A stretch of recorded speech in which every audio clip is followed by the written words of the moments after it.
চাঁপাইনবাবগঞ্জে বরেন্দ্র অঞ্চলে ভূগর্ভস্থ পানি নিচে নেমে যাচ্ছে। বিশেষ করে জেলা সদর, নাচল ও গোমস্তাপুর উপজেলায় প্রতি বছর পানির স্তর নামছে।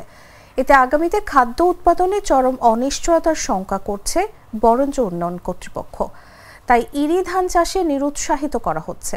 এজন্য অন্য ফসল উৎপাদনের কথা চিন্তা করছেন কৃষকরা। জেলার নাচল উপজেলার আমন চাষিদের সঙ্গে কথা বলে জানা গেছে, আমন ধান ঘরে তোলার কার্যক্রম এখনো শেষ হয়নি। এর মধ্যে ইরি ধানের বীজতলা প্রস্তুত করতে হচ্ছে। সেখানে হঠাৎ করে এমন সিদ্ধান্ত নিয়েছে বরেন্দ্র উন্নয়ন কর্তৃপক্ষ। তারা ইরি ধান চাষ না করতে ডিপের অপারেটর ও সংশ্লিষ্ট কৃষকদের মাঝে লিফলেট বিতরণ করছেন। পানির অভাবে অনেকটা ইরি ধান চাষে নিষেধাজ্ঞা এসেছে। এমনকি নির্দেশ অমান্য করে ধান চাষ করলে বেঁধে দেওয়ার সময়ের বেশি বিদ্যুৎ না দেওয়ারও ঘোষণা দিয়েছে বরেন্দ্র উন্নয়ন কর্তৃপক্ষ।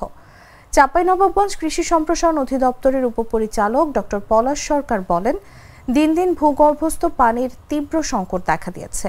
তাই এই এলাকাগুলোতে ইরি ধান না চাষ করাই ভালো। এই জমিগুলোতে গম, ভুট্টা সহ জাতীয় ফসল চাষ করলে পানি কম লাগবে, ভালো ফলনও হবে।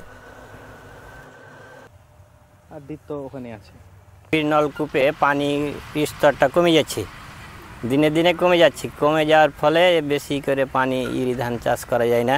ডাল চাষের জিনিস ফসল এলাতে একবার পানি দিলে যথেষ্ট, আর ওগুলাতে প্রায় 7-8 বার 9 বার পানি লাগে আপনার। তো বেশি তীব্র আকার ধারণ করার পূর্বেই আমরা যতটা সম্ভব সতর্ক হওয়ার চেষ্টা করছি, যেন আমাদের ভবিষ্যৎ প্রজন্মটাকে আমরা কিছুটা দিতে পারি। সম্পূর্ণটা আমাদের প্রজন্মই শেষ না করে ভবিষ্যৎ প্রজন্মের জন্য কিছু রাখতে পারি। আপনার গম রয়েছে, ভুট্টা রয়েছে, বা তেল জাতীয় বা গম আপনার ডাল জাতীয়, এগুলোতে 2টা থেকে 3টা সেচই যথেষ্ট। সেক্ষেত্রে এই যে ভূগর্ভস্থ যে পানিটা রয়েছে, এটির একটি সঞ্চয় সুরক্ষা করতে হলে আমাদের এই ফসলগুলোতেই যেতে হবে, এবং আমি মনে করি যে এটা বিএমডি এর একটা ভালো সিদ্ধান্ত।